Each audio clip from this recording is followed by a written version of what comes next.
ଦେଖନ୍ତୁ ଆଜି ସକାଳେ ଆମର ଗୋଟେ ଇନଫର୍ମେସନ୍ ଆସିଲା ଆମର ସଦର ଆଇଏସି ସାବିତ୍ରୀ ବଳକ ପାଖକୁ ଯେ ଗୋଟେ ଆମର ଯେଉଁ ବାଙ୍କି ଟିକରା ରହିଛି ରାସନପୁରର ସେଠି ଗୋଟେ ଘରେ ନିରୋଜ ଓରାମ ବୋଲି ନରେଶ ଓରାମ ବୋଲି ତା ଘରେ ଡେଡ୍ ବଡି ଅଛି ପଡ଼ିଛି ଆଉ ଜଣେ ଇଞ୍ଜୋର୍ଡ ହେଇକରି ପଡ଼ିଛି ବୋଲି ତ ସାଙ୍ଗେ ସାଙ୍ଗେ ସେ ସ୍ପଟ୍କୁ ଗଲେ ଏବଂ ସେଠି ଯାହା ଦେଖିଲେ ଗୋଟେ ତାଙ୍କର ଯେଉଁ ଘର ବାରଣ୍ଡା ରହିଛି ଘର ବାରଣ୍ଡା ପଛପଟ ସେଠି ସତ୍ୟନାରାୟଣ ପାଣିଗ୍ରାହୀ ତାଙ୍କର ଡେଡ୍ ବଡିଟା ପଡ଼ିଛି ଏବଂ ଜଣେ ଦିଲ୍ଲୀପ ରାଉତ ଜଣେ ଇଞ୍ଜୋର୍ଡ ହେଇକି ଅଛି। ତ ସେଥିରେ ସେ ଯେଉଁ ଦେଖିଲା ପରେ ସେଠି ତାଙ୍କର ଯେଉଁ ଭାଇ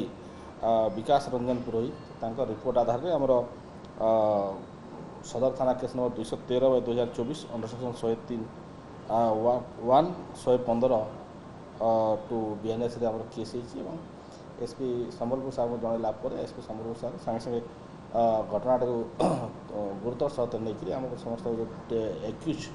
ଯିଏ ଥିଲା ବୁଜି ଏଲିୟସ୍ ଜେ ଶ୍ରୀଧର ସେ ଫେରାର ହେବାକୁ ଚେଷ୍ଟା କରୁଥିଲା। ତ ଆମେ ସାଙ୍ଗେ ସାଙ୍ଗେ ଆମର ଆଇଏସି ଧନୁପାଲି ଆଇଏସି ବରେଇପାଲି ଏବଂ ଆମର ସ୍ପେଶାଲ ସ୍କ୍ୱାଡ଼ ଏବଂ ତାଙ୍କର ସଦର ଥାନା ଟିମ୍ ତାକୁ ଆମର ରେଲୱେ ଷ୍ଟେସନ ପାଖରୁ ଆମେ ତାକୁ ଆପ୍ରିହେଣ୍ଡ କରୁଛୁ ବର୍ତ୍ତମାନ ସାଙ୍ଗେ ସାଙ୍ଗେ ଏବଂ ସେଥିରେ ଯାହା ଜଣାପଡ଼ିଛି ଗତକାଲି ସେମାନେ ଯେଉଁ ନରେଶ ଓରାମର ଘରେ ସେମାନେ ଖିଆପିଆ କରୁଥିଲେ ଏବଂ ସେହି ସମୟରେ ତାଙ୍କ ଭିତରେ ଯୁକ୍ତିତର୍କ ହୋଇଛି। ଯୁକ୍ତିତର୍କ ହେଲା ପରେ ଯେଉଁ ଏକ୍ୟୁଜ୍ ଯିଏ ଶ୍ରୀଧର ସେ ଗୋଟେ ତାକୁ ପେଲ୍ ଦେଇଛି ଏବଂ ସାଙ୍ଗେ ସାଙ୍ଗେ ଗୋଟେ ଲାଠି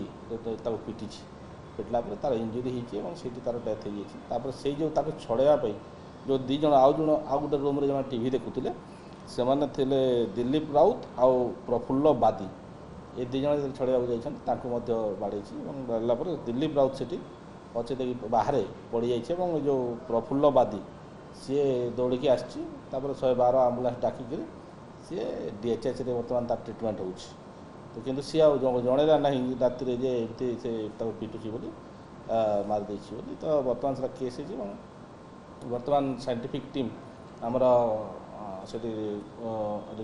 ଯାଇଛନ୍ତି ସାଇଣ୍ଟିଫିକ୍ ଟିମ୍ ତଦନ୍ତ କରୁଛନ୍ତି ଏବଂ ତାର ଇନକ୍ୱେଷ୍ଟ ଅଛି ଏବଂ ଡେଡ୍ ବଡି ବର୍ତ୍ତମାନ PM ପାଇଁ ପଠାହେଇଛି ଏକ୍ୟୁଜ୍ ଆପ୍ରିହେଣ୍ଡ ହେଇଛି ଏବଂ ତାର ଫର୍ଦର ଇନଭେଷ୍ଟିଗେସନ୍ ଆମର ଚାଲିଛି। ଦେଖନ୍ତୁ ସେଟା ଖିଆପିଆ ତ କରୁଥିଲେ ସେଇଠି ସେ ନିଶ୍ଚିତ ଭାବରେ ସେଟା ତ ଅଛି। ତ ଆମେ ଏଇଟା ବର୍ତ୍ତମାନ ତ ଏଇ ପର୍ଯ୍ୟନ୍ତ ଭାବରେ ଅଛି ଏବଂ ଇନଭେଷ୍ଟିଗେସନ୍ରେ ଜଣାପଡ଼ିବ ସେମାନେ ଯଦି ମଦ ପିଉଥିଲେ କେଉଁଠୁ ଆଣିଥିଲେ କ'ଣ କରିଥିଲେ ଏବଂ କାହା ସହିତ ସେମାନେ କାରଣଟା ବର୍ତ୍ତମାନ ପର୍ଯ୍ୟନ୍ତ କାରଣ ତ ଜଣାପଡ଼ିନି କିନ୍ତୁ ଯେତିକି ଜଣାପଡ଼ିଛି ସେଇ ଜାଗାରେ ତାଙ୍କ ଭିତରେ ଯୁକ୍ତିତର୍କ ହେଇଛି। ଯୁକ୍ତିତର୍କ ହେଲା ପରେ ସେ ତାକୁ ବାଡ଼ିକି ମାରିଦେଇଛି।